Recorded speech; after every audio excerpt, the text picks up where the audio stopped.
ជាកម្មករសំណងផ្ញើខ្លួនដីក្រុងភ្នំពេញ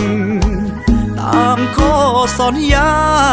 ធ្វើការបានប្រាំងវិលវិញបេងដូងជួបរឿងតូមនិញទ្រូងពោពេញដោយក្តីឈឺផ្សាជប់រងាដណ្ដប់ផាហុំដែលតូចតន់ផ្ញើមកឲ្យខ្ញុំគ្រប់វេលា